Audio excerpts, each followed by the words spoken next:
Hi everybody, it's Julie, Kansas City girl in a Colorado world, and Arlo wanted to say hi to everybody today. It is Friday, September 6th. This will be uploading overnight, so you'll see it Saturday. And this is Flosstube number 124. I am back. I have not a ton of stitching to show you, but I have a few things to show you, and I have some new things, some new starts. We drove to Kansas City and back twice in the last month. So I had a lot of time in the car for car stitching. And I also have a couple of finishes that I just unfortunately cannot show today.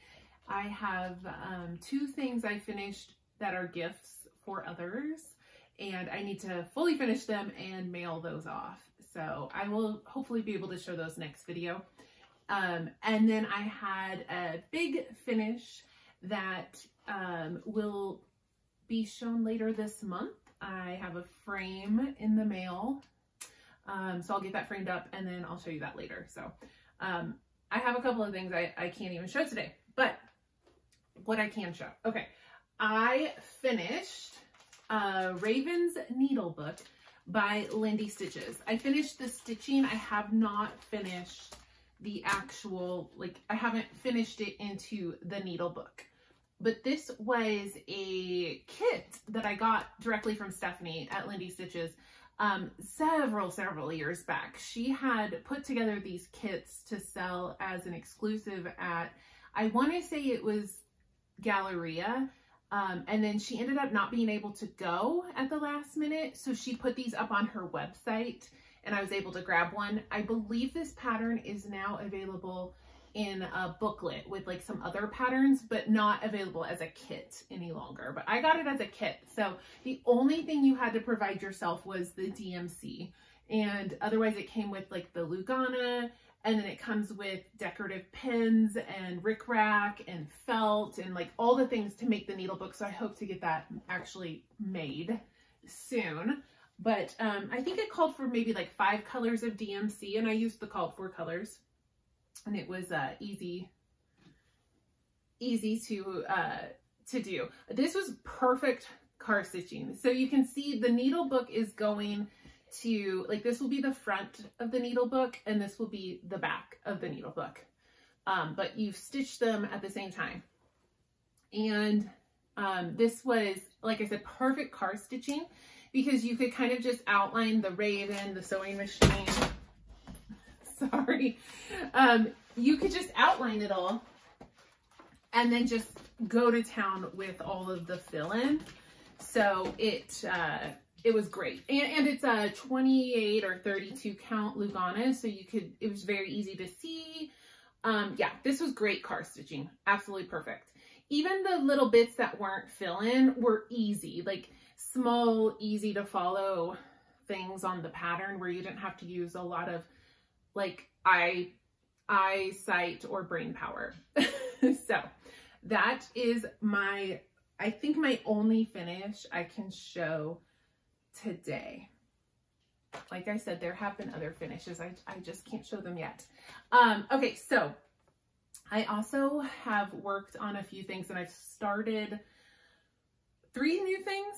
Yeah, 3 new things. So I decided to get out my Snoody Parrots, which was with a very old whip. I think it was from 2018. Way back in the day. This is a pattern by Barbara Anna. Again, it's called Snoody Parrots, and it's not a reproduction sampler, but it is styled to look like an antique sampler in the composition. And when I started this way back when, I actually started it with Betsy Klager, and oh my gosh, if I can remember, I'll put in a picture of Betsy and I together, with our starts on Snoody Parrots. So anyway, I decided way back when I was going to make some changes. I was still kind of a baby stitcher, a new stitcher, but I was getting brave. And I decided to do some tweaks to my Snoody Parrots. And so I was inspired by the linen I chose for the project, which was R&R Reproductions Stars Hollow Blend.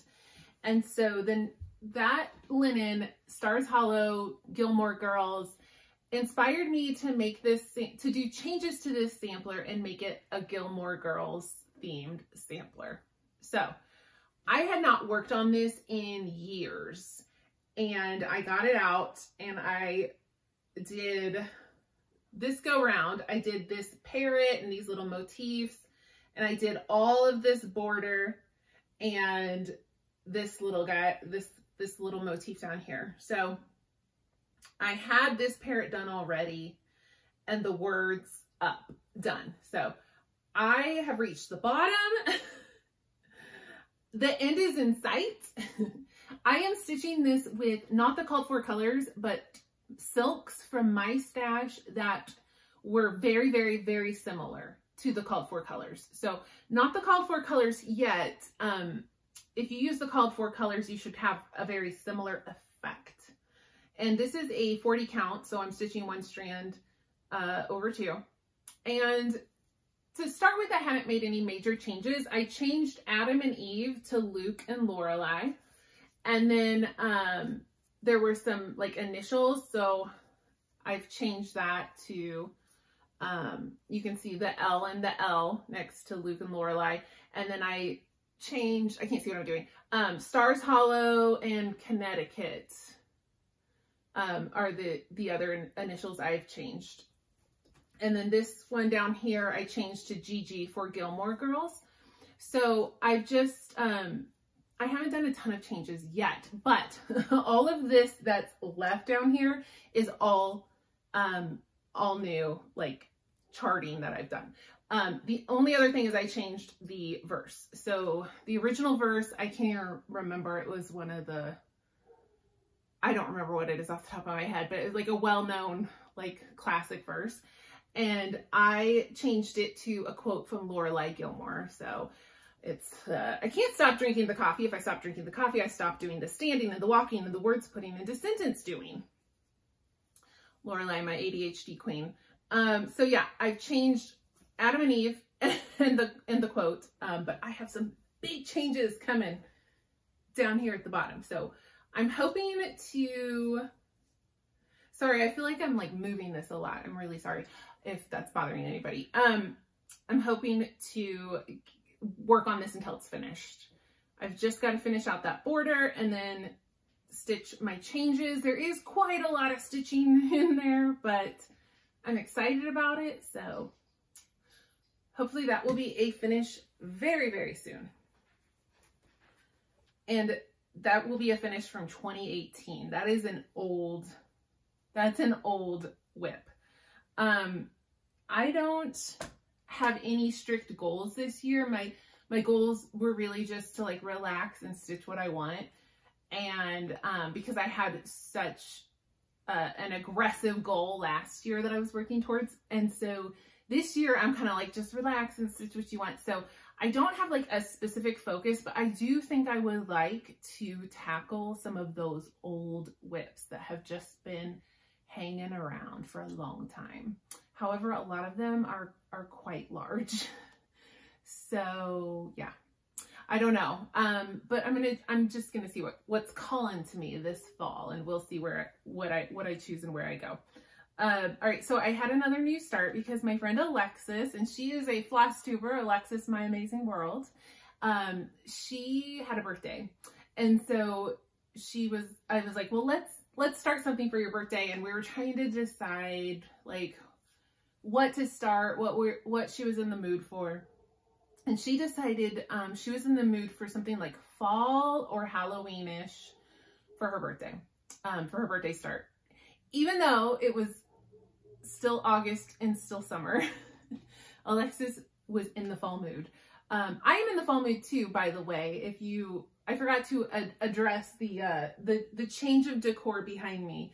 I've rearranged my bookshelves, and I got out like all of my fall, Halloween, like seasonal smalls, and have put those all around, as you can see. So anyway, Alexis wanted to start something fall or Halloween.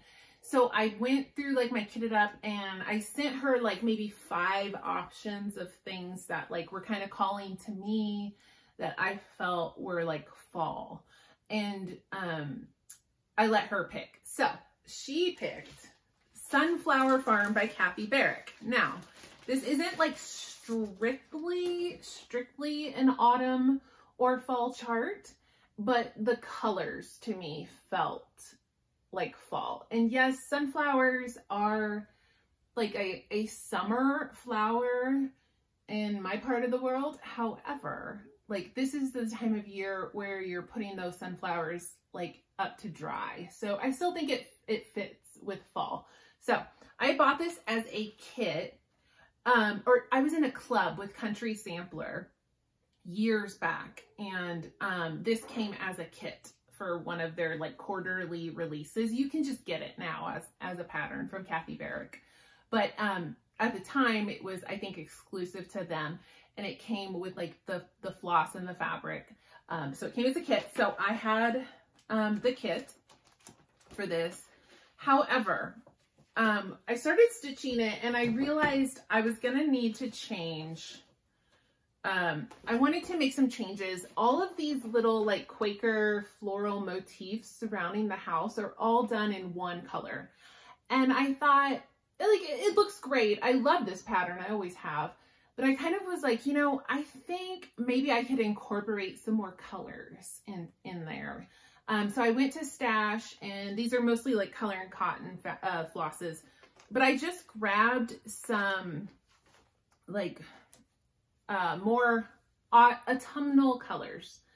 And so I'm using, instead of just this one called for, I think this is the called for color. So instead of using just this one called for color, I have incorporated 4 more colors, and I'm just randomly choosing colors for the motifs. And I'm really, really happy with how that's looking.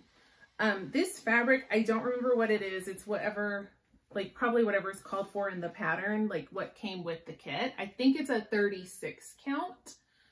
And then I did have to make one more change. So the called for color for the house, I think it's Gentle Arts 10 bucket, I think.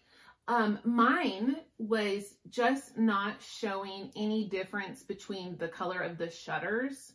So the shutters are DMC 3799, and my 10 bucket was like the exact color of 3799. I looked online and it like, sometimes it's lighter, you know, Gentle Arts dye lots are not very consistent. Sometimes 10 bucket is much lighter, and I think would have given more the look of the cover of the chart. But because mine was so dark, it was just blending in. So I went to Stash and I grabbed something else. I think it's Fisherman's Wharf. And I'm much happier with how that's looking. So this is a smaller chart than it looks. Like it looks like a good size, I think, when you look at the cover, but it's actually not that large. And it's stitching up pretty quick. This was just a couple nights of stitching. So that was my new start for Alexis's birthday. I'm very, very happy with that. Sorry, I didn't mean to do that so loudly. Sorry, anyone with headphones. I will try to be more gentle.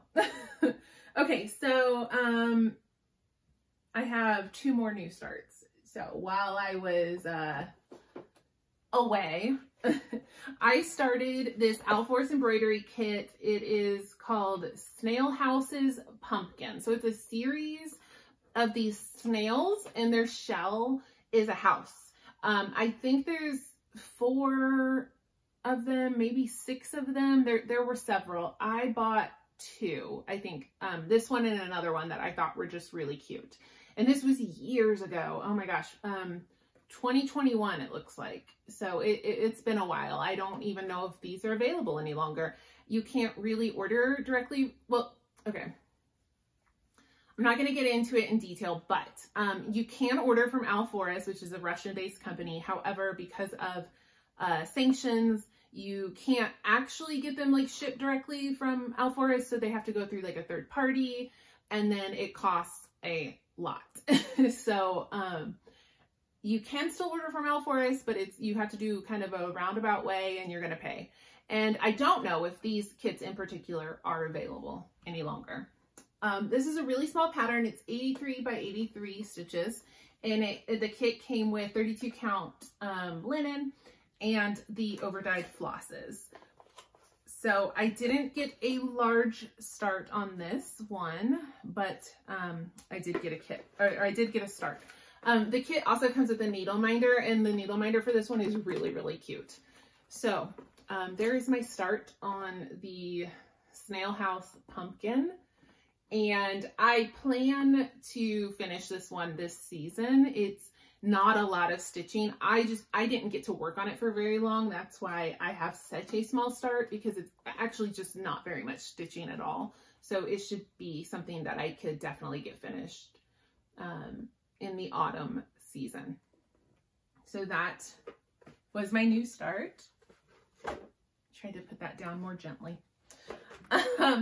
Then I got out a whip, a work in progress that I had started recently. I think I started this in July. This is the Artsy Housewife Within a Dream. This was a Patreon chart, so I don't believe it's available any longer.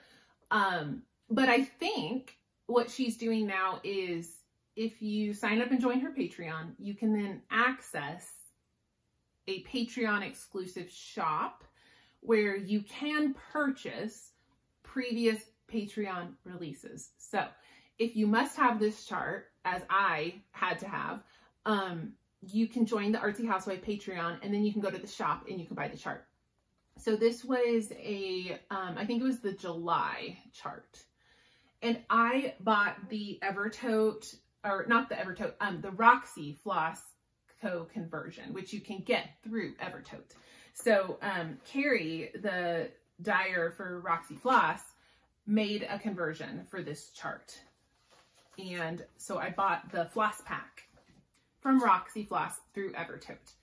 And I have worked some more on this, and it is a dense, heavy stitch. This border is very dense, but it looks so, so good. I actually put in quite a lot of work on this, and I still am just way up here at the top, but I love it. It's really fun to stitch. I don't mind, you know, that it's kind of a slow going chart, because I think it looks beautiful, and the flosses are like gorgeous to stitch with. I'm stitching mine on a 32 count linen from Fox and Rabbit in the color Tornado, which is absolutely the most fabulous fabric. And I love how it's looking with these flosses for this chart. So that is what I was able to accomplish. It's just so pretty. It's stunning. It's really fun to stitch, but it is really dense. And I'm still on the border. I didn't even get to this full coverage crow or this full coverage skull down here. So it's going to be, you know, it's not going to be a quick finish. It looks amazing though. So I was really happy to get back to that one and get some work on that again. All right. And then I have one more. Whew. We're almost done with the stitching part. So I had another new start, and this is so close to a finish. I was trying so hard to finish this yesterday, and last night I couldn't get it done, but I'm so close. It's going to be finished today. So this is Forbidden Fiber Company, The Chance to Fly. This was an exclusive kit or box from Forbidden Fiber Company.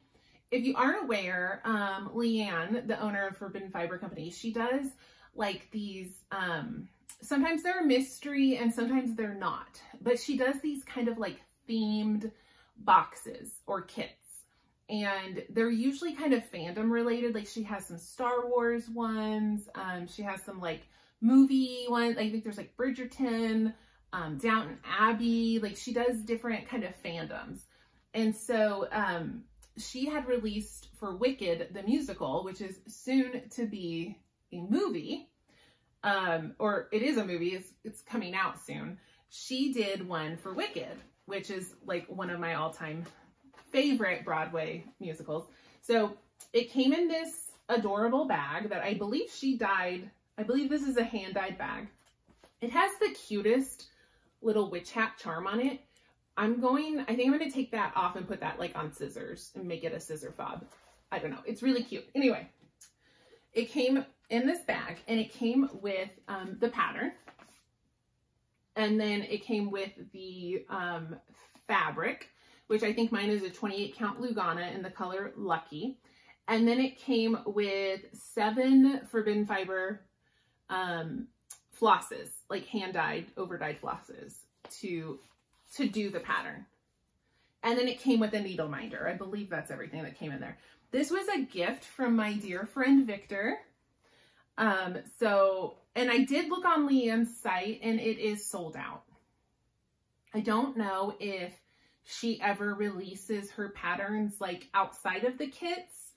I'm honestly not sure. I know right now it's sold out. I don't know if you can get the pattern like and then kit it up yourself. But here is where I'm at. So literally all I have left to do is the fill-in down here on Oz. That's it. Like everything's done otherwise. This fabric is beautiful. It's, like I said, it's called Lucky. It's Lugana. And then I use all the called for floss. So it says, look to the western sky. Everyone deserves the chance to fly, which is from the song Defying Gravity from the musical Wicked. This was so fun to stitch, and this was really, really good car stitching. And also football. Last night during the football game, I did all the fill-in up here on this. It was really lovely fill-in. If anyone watched that game, the Chiefs beat the Ravens. Barely. But that was a great game. What a great season opener for the NFL. If you're new here, I am a Kansas City Chiefs fan. Used to be a season ticket holder. But now that I live in Colorado, I am not a season ticket holder. But anyway, that was a great game. And I worked on this last night and I was trying to get it done and I just couldn't get it done. I did all the fill in here and then I moved down here and I just couldn't finish. But I'm going to finish it today. I love this. I love this pattern. It was so fun to stitch and it was perfect car stitching too.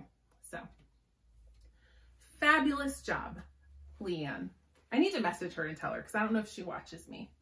But I need to message her and tell her I love this pattern. I had so much fun stitching this. So like I said, that one's not available.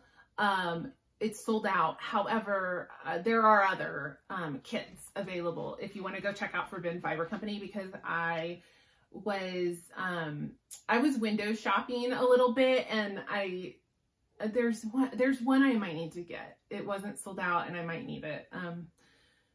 We'll see because I should be more frugal with my money right now, but I was very tempted. I was very tempted. Okay. That is all of my stitching. And now I'm going to move on and talk about some books I've read recently. So if you don't care to stay and listen to me discuss some books, that's cool. If you leave now, you're not going to miss anything. I'm just going to talk about books and then I'm out of here. Okay, so if you want to hear about books, I have read a ton of books because I am in, I said this last time, I'm just like in this like passion for reading right now. Like I'd rather be reading than watching TV shows or even like Flosstube some of the time. I still watch Flosstube, but I don't know. I get like this in the fall too. I just like really, really love reading. I always am reading, but I love it even more in the fall. So I have been just like blasting through books. So I have a bunch of books to talk about. And I'm not even talking about like every single little thing I've read, just kind of the easier ones, like the highlights, but I'm going to try to move quickly just because there are a sheer large number of them. So, okay. So the first book that I want to talk about is one that we actually listened to in the car as an audiobook as we drove to and from Kansas City. And like I said, we drove out twice within the last month. So we had plenty of time. It's about a 9.5 hour drive, even closer to a 10-hour drive. So we had plenty of time to listen. This book didn't take the full drive, but we didn't listen like the whole time. Anyway, the book is Say Nothing by Patrick Radden Keefe. So this is not my usual genre.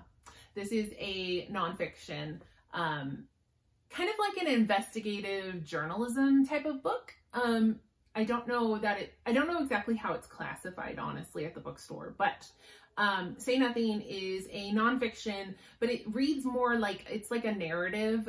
So it's not like a dry, like textbook, like read.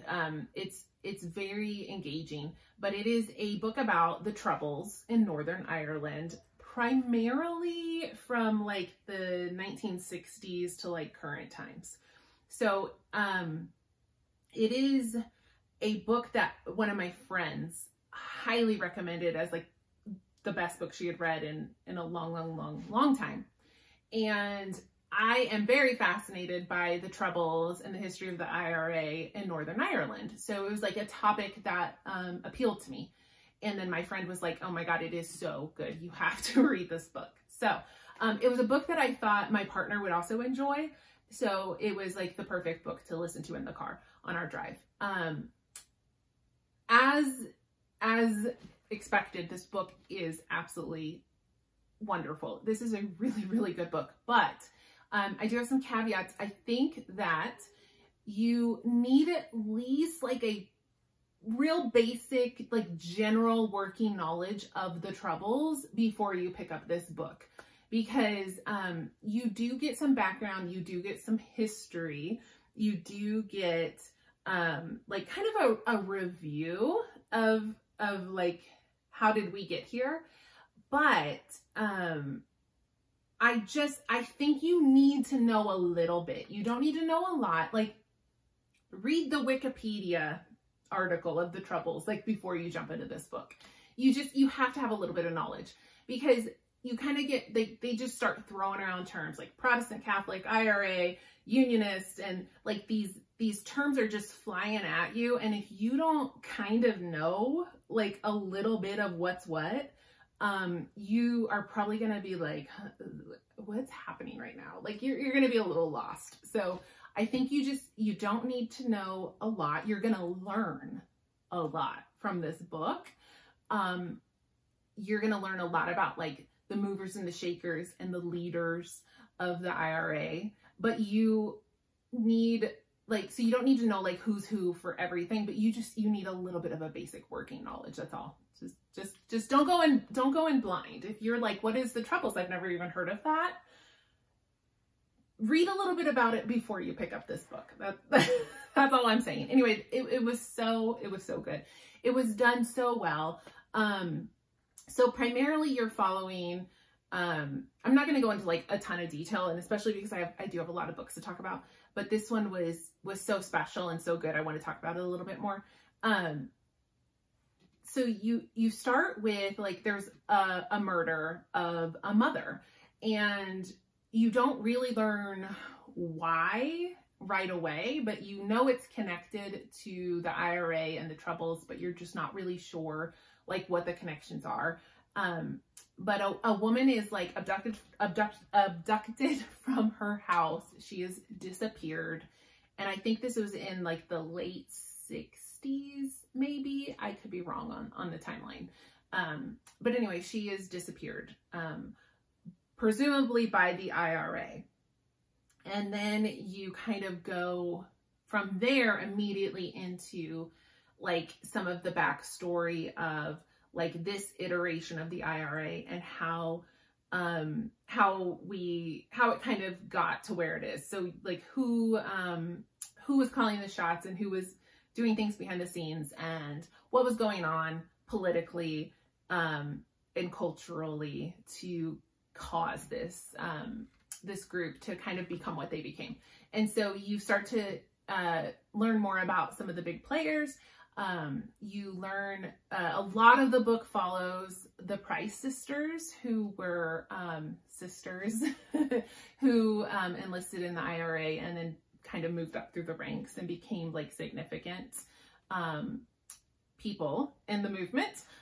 They went to prison. They became very famous for going on hunger strike. So you learn like all of this in a lot of detail, and you will learn a lot about the Troubles by reading this book. But the latter half of the book like kind of starts to connect pieces for you, and things start to come together. And it goes way, way, way further than what I have just said. But there is just so many facets, and it was extremely fascinating, well researched, but just really like skillfully and artfully written, to where like there's these little teasers and these little pieces that then like kind of brilliantly come together at the end. And wow, like the ending really will, like, you will be a little bit like, kind of like, well, yeah, of course, obviously, but then you're also just like, will sit there, and it's one of those books you'll just think about and think about and think about. And the title, Say Nothing, is so brilliant. Like, just, yeah. Anyway, just read it. If it's a topic that interests you, even if you're not a nonfiction reader, which I'm not primarily a nonfiction reader, it is worthy. It is a worthy book, and you should read it. It's really great. It was as good as promised. It has made like I think the Times just came out with a like the best books of the 21st century, and it was like critics who chose the initial list, and Say Nothing was in the top 25 best books of the 21st century.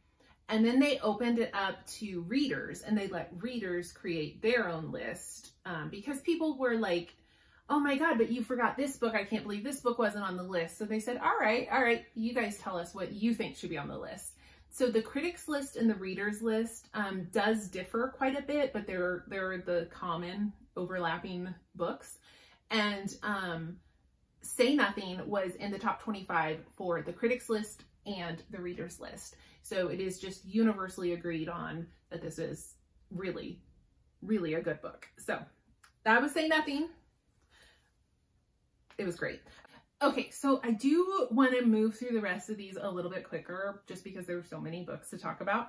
So I read the book Quicksilver by Callie Hart. This is a book that's on Kindle Unlimited, and it's like super, super popular and viral right now on Book Talk, and like for the dark romantasy girlies, which I am one. This book is, everyone's like, there's a lot of buzz about this book right now. So it's dark romantasy, like I said. But yeah, this book is like kind of the new big thing. So of course I had to get it. I had to read it. And I did really very much enjoy it. I do think it's a little overhyped, just a smidge. I gave it like 4 out of 5 stars. Like, I really did like it. And I will read the next one. However, it wasn't like that like God tier, like all-time favorite for me. Like, it wasn't one that I was like, this is the book. But it is very good. For me, it was very, very slow until at least about the 50% mark. And then it did pick up a little bit around 50%. But even the last half was like a little slow for me. So I don't know. It didn't like grip me like the way I expected it to, but it was really well written. The world building, very interesting and unique. Like, I definitely think it is a good book. But maybe just a smidge overhyped, just a smidge. But just quickly, I will go through a little bit of what it's about. So it's set in, a fantasy world.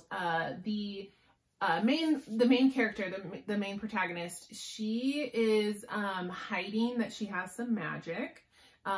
people in this world do not have magic, or are not supposed to have it any longer. I can't remember exactly what happened, but they know of it like a fae world, but they think of it like a myth or a legend. And she discovers that the fae world is very real, very much exists.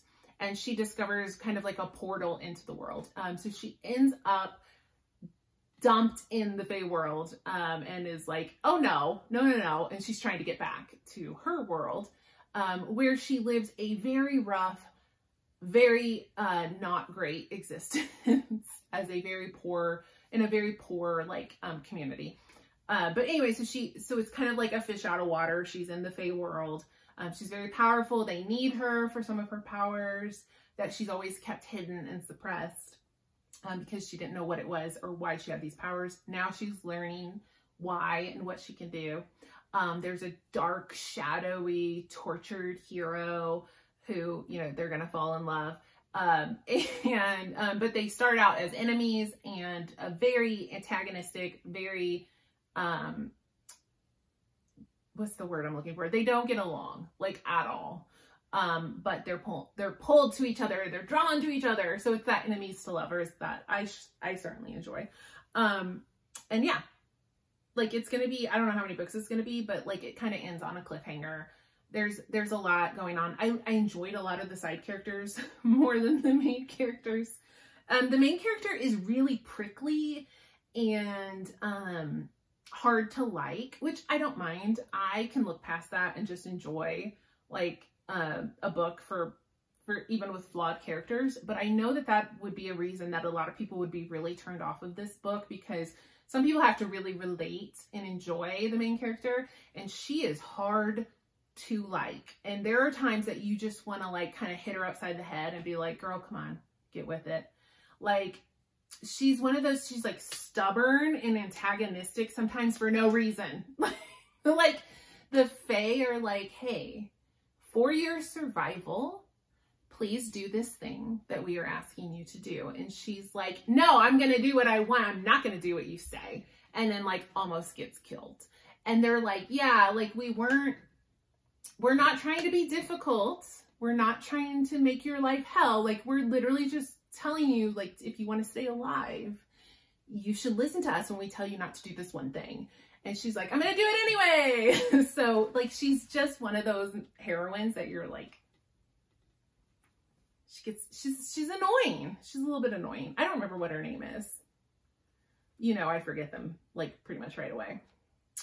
The male love interest is Kingfisher, and he's usually called Fisher. I can't think of what her name is right now. It doesn't matter. It was good though. It was good. I don't mean to sound like down on it. It was good. Okay, whatever. I'm talking about it too much. Let's move on.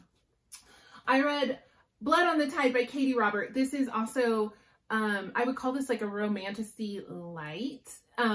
Katie Robert writes really, really spicy romance. And it usually has like a little bit of a fantastical element, but it's not like heavy, deep, high fantasy, right? So like her Neon God series is very, very low on any magic, just a little bit of magic in it. I love Katie Robert. I will read anything. I will buy anything that Katie Robert puts out. So anyway, this is the second book in a series about kind of like pirates, pretty much. They're in they go through portals into this like in-between world. There's this world called Threshold, which is like just a stopping point for portals like on the way to other worlds, kind of. And people like fall through portals accidentally and kind of get stuck here. And they get like inscripted into this pirate army that's fighting big bad monsters. But there's not a ton of plot to Katie Robert books because it's really about the spice. But it's fun. These aren't gonna like change your life. They're not the best like books ever, but they're very fun. And this book is the second book, like I said, and this is a sapphic relationship. So that was very fun. There is a vampire and there is a selkie. God, I couldn't think of the word. A selkie. There's a woman who can turn into a seal. And the book starts with someone has stolen the Selkie's fur, her pelt, and so she cannot shift. She's stuck in her human form, and she feels like a piece of her soul has been ripped away from her. And so Lizzie, the vampire, ends up kind of tangled up with her and agrees to help her find her pelt to like further advance like her mission that she's on. So like I said, the plot isn't really like that important. It's about the spice. It's about the smut. And Katie Robert, she delivers on the smut. So that was very good. It was very good. I do recommend. All right, then I read In the Weeds by B.K. Borison. This is just a contemporary romance. There's no fantasy. There's no magic. It's just normal people. This is the second book. I believe there are 4. I don't know if we're done at 4 or what. The 4th one just came out. This is a really cute contemporary romance series. It is set in like this small, cute little town. The first book, Lovelight Farms, is set around Christmas time, and there's like Christmas trees, and it's this whole cute, cozy, like Christmas romance. And now we're getting some of those side characters, people who work at the farm, we're getting like their stories. So this one, not so much seasonal. I think it kind of spans through a whole year or several months. But anyway, this one was very, very good. I really enjoyed this. These books do have some spice, but they're like slow burn. It usually takes a little while to get to the spicy bits.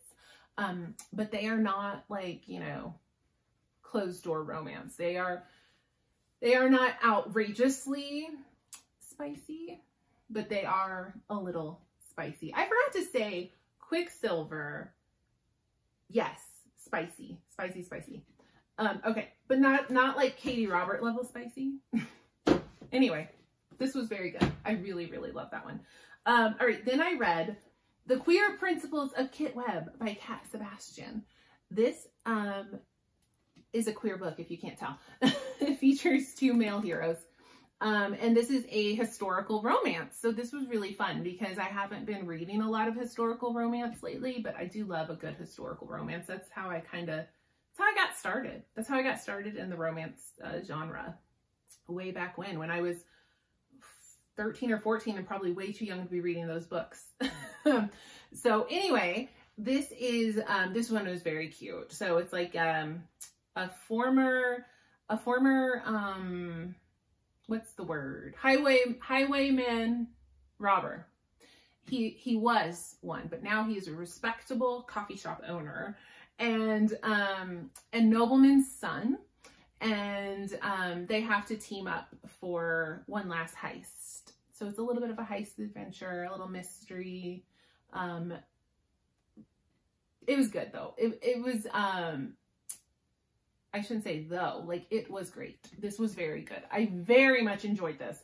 And there is another book about like one of the friends of Percy, the nobleman's son. Anyway, I don't know. I'm talking too much about these. We're going to be here forever.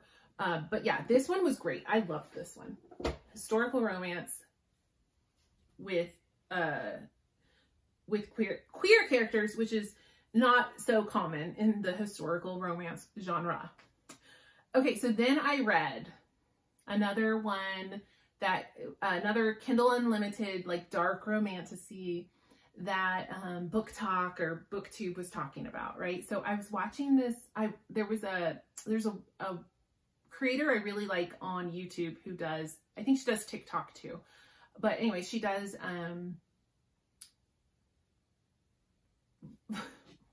what's the word I'm looking for? She does videos about books on YouTube.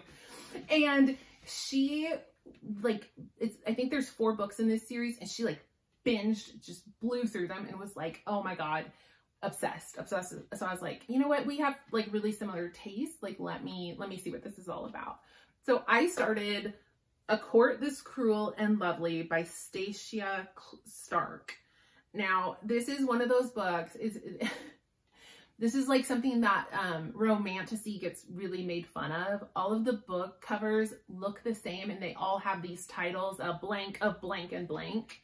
So you can really get them all mixed up because it's like A Court of Thorns and Roses or A Court That's Cruel and Lovely. Like they all start to sound the same, which is very frustrating regardless. This one, so this is one I probably wouldn't have like actually checked out. I would have just like glossed over because they all like have these same titles and they're all kind of copycats. But this one was like specifically recommended. So I did go ahead and check it out. And this was like what I needed Quicksilver to be, like for one of those like super hyped books that's gone viral that everybody's talking about. Like this was one that I was like, yes, I get it. Like I could not put this down. I was like hooked. I was riveted. I was like invested. I was having a blast. I was staying up late reading it. Like I had so much fun with this book. And this was like, yes, this was that 5-star feeling that I had been craving. So, like I said, it's a darker romantasy. It is steamy. There is spice in this book. But it had like some of the tropes I just love, including like kind of, like a chosen one, like person who has a little magic, doesn't know, like turns out you're super powerful, you're gonna save the world, you know, and she's just like a small town village girl. But the magic system is very unique in this world, and you are kind of dropped in quickly, but you are like, the action starts right away. There's not a lot of exposition or explaining. You just like, you know, it was very good pacing. Like it didn't have that super slow start like Quicksilver did. This one just like from the jump, you were going. But anyway, the main character, she has this magic, and in their world, magic does exist, but it's like highly regulated, highly controlled. Your magic is taken from you at birth, and then when you turn 25, you're given your magic back, but like in a much less amount. You are given a little bit of it back when you've like earned it back. Of course, there's more to that story. Like, of course, the king is stealing the magic to make himself more powerful. You know, there's this whole like dark plot behind it all. But there are fae who live in like the next country over, and in the heroine's country, like they have nothing to do with the fae. The fae are their enemy. Well, turns out like that's not really the case either. So anyway, she ends up meeting up with this like band of mercenaries, and I'm not going to give any, like I don't want to spoil anything, but her love interest is in that band of mercenaries. They decide like they can mutually like help each other, like they can help her survive and escape, and then she can help them with her magic, with something they need help with. And they are just these like, I think there's 4 or 5 men in this group, and they become like mother hens, and it's so cute. They take care of her. She does fall, you know, she's falling in love with one of them. But anyway, it's just, I loved it. I loved it. I'm reading the second one right now. I'm almost done with the second one, and I'm still loving it. And yes, this is my new like favorite romantasy series for sure. It's on Kindle Unlimited. Check it out if you're looking for like that next like thing, like I was. If you're looking for it, check it out for sure. Okay, so then I read the second book in the Twisted series by Anna Wong. I had read Twisted Love, the first book, and I quite enjoyed it, but it wasn't like it wasn't like the most amazing thing, but like I had a good time. I think I gave it 4 out of 5 stars. It was a good time. So this is like a contemporary romance series. Gets a little like tiny bit dark, but not really. Basically it's, you get some spice. So in this series of 4 books, the second book is like well beloved, one of the favorites, I think, among the fans of the series. It's a bodyguard romance. So there is a princess. She's a princess, and she's living in America, like going to school, and she's like less known outside of her small country. But anyway, she's a princess. She has a bodyguard. She needs to get a new bodyguard for reasons, and of course the new bodyguard is so hot, and they have a little bit of a forbidden romance going on. So Anyway, this one is definitely, I think, the one people love the most, and I get it. It was so fun. It was so fun to read. I really loved this one. So I'm talking about all of these more than I should be, so I'm trying to like keep it moving, but yes. I loved it. Okay, so then I read After I Do by Taylor Jenkins Reid. I'm just trying to work through like some of her older books. I've read Daisy Jones and the Six, loved, and I've read The Seven Husbands of Evelyn Hugo, loved very much, not as much as Daisy Jones, but it was good. So this was one of like her earlier books, and it was fine.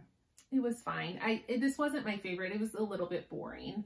So anyway, it's a marriage in trouble. The couple agrees to like a 1-year separation where they're going to go like no contact at all, kind of like find themselves, and then like reconnect and see if like they want to save their marriage. So the first part of this book was like hard to read because it felt so real, like the fighting and the bickering and like the, you know, the love lost in the marriage. Not that I've been through that, but like it just felt like really, really real. And it was like, it was tough to read. Then it kind of gets a little better. It gets a little less like heavy.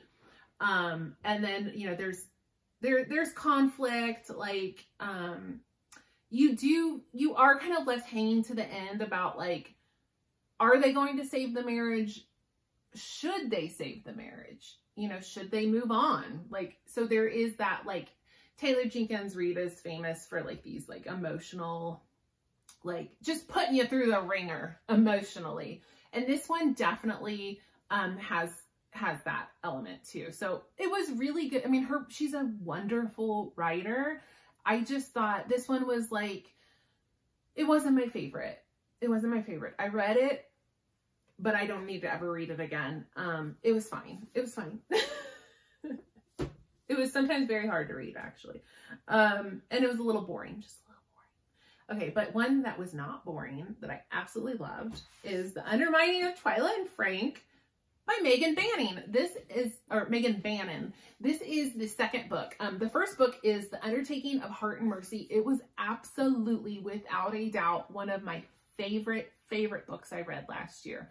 The Undertaking of Heart and Mercy. It's like a cozy romantasy. So, these are not contemporary romance novels. They are set in like a fantastical world, and there is some magic and like some interesting like elements, but it's very like warm and light and like not high stakes. So it's like a cozy romantasy. It's not like a high fantasy romantasy type of world. Very, very cozy, but I loved this one. The first one I probably loved like slightly more, but this one was still so good. So, this one features, two like deputy marshals who are partnered up and they're best friends, and they've been working together like 9 years or something. And they kind of realize like maybe they want more than just friendship. Meanwhile, there's a dragon. This book has dragons, but like cozy, cute dragons. And there's like a little bit of a plot, a little bit of like a mystery, a crime that they're trying to solve, and things that are like happening as they're trying to sort out like how they feel about each other. But yeah, oh, it was so good. And you know what was really refreshing and exciting about this book is that it features like more middle-aged heroes. So I think they're in their 50s. They have children, they're divorced, they're widowed, like they're not, you know, these like young, sexy, like 20-somethings. Like they're, you know, they're more, I don't mean this in a negative way. I don't want to sound like negative about this, but they're more like plain, kind of plain, average looks kind of people, older. And it was just very refreshing to like kind of have that different element in a romance novel. Like that was really, really, really refreshing to read. Megan Bannon is a really great writer. I loved the first book. I love this second book. I really recommend this series. Even if you're not into like fantasy like type of books, you can really enjoy this. Like even if you really just primarily read like contemporary novels, like this one is very accessible. It's not like that high fantasy, like detailed world building stuff. It's very easy to just, it's very cozy. It's very easy to understand and to enjoy. So I think you could really enjoy this even if you don't typically read like fantasy romance, because it doesn't read like a fantasy romance. So yes, absolutely loved it. One of my favorites of the year for sure. Oh my gosh. Okay. I've got two more. I've got two more to talk about and then we can go, because I feel like I said I was going to go really quick and now here I am. I've been talking forever about these dang books. Okay. So this is a young adult fantasy, not in my wheelhouse so much. I used to like only read young adult fantasy and now I outgrew it. I mean, if I'm honest, I still have a few favorites on my shelf, but I don't read a whole lot of it anymore. Anyway, this is Belladonna by Adam Grace.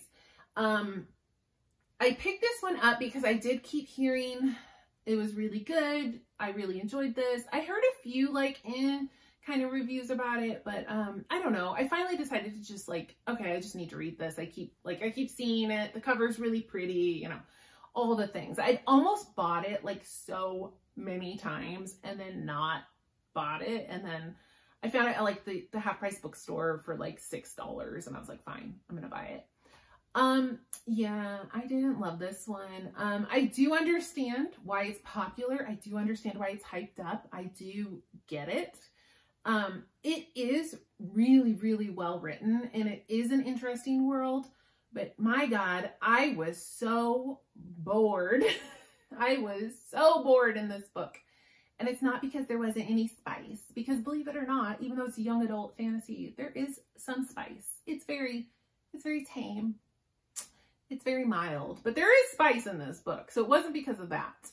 I was so bored. Like the first half of this book, like things happen, but really nothing happens. Nothing happens. And then like, you're just kind of you're kind of treading water going in circles. Like the same thing keeps happening and you're like, okay, like throw me something new here. It felt so repetitive. I was so bored. The twist you could see coming a mile away. At least I could. I just was underwhelmed. The writing is beautiful. I don't want to imply that it's not well written. It is very well written. The writing is very good. I just could not care less. I was so bored and I was like, please, is it over yet? Please. So I did not like this one. I will be getting rid of this book. It's hard for me. I don't want to like trash it because like it was a well-crafted book. I was just so bored. I was just so bored. Someone else might love it. A lot of people did love it. It's very beloved among certain people. So, all right, the last book I'm going to talk about, not boring. I was not bored. I read The Fake Mate by Lana Ferguson. This is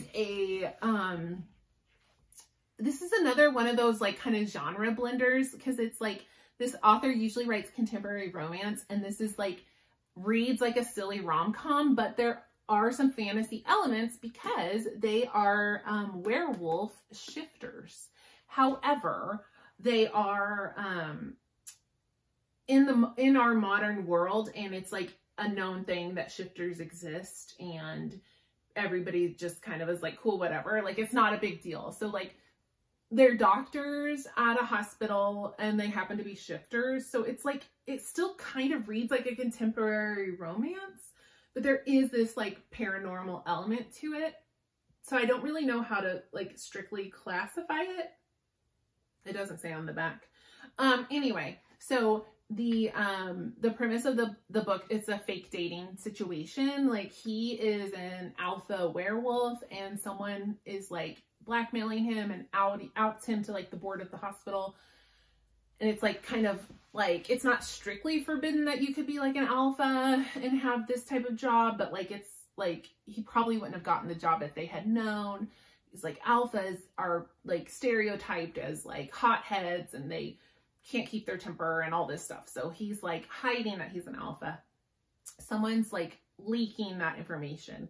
And what they find out is, or what we find out, and this isn't like a spoiler, this is somewhat on the back of the book, and you find this out like in the first chapter, but basically if an alpha has a mate, they are considered more like trustworthy. It's more acceptable. Like they'll be calmer. They'll be fine. So he's like, shoot, I need a mate and quick so that I don't lose my job. And she's like, hey, my grandma will not lay off of me about like bringing someone home, finding someone to date. And I don't really want to right now. So like, you pretend to be my boyfriend and like get my grandma off my back, and then I'll pretend to be your mate and you can keep your job. So that's like the fake dating premise. And then of course, like they have real feelings for each other. So it's just a silly, fluffy little paranormal romance. You know how it's gonna end. There's no surprises. It hits like those predictable plot points. But it is really fun.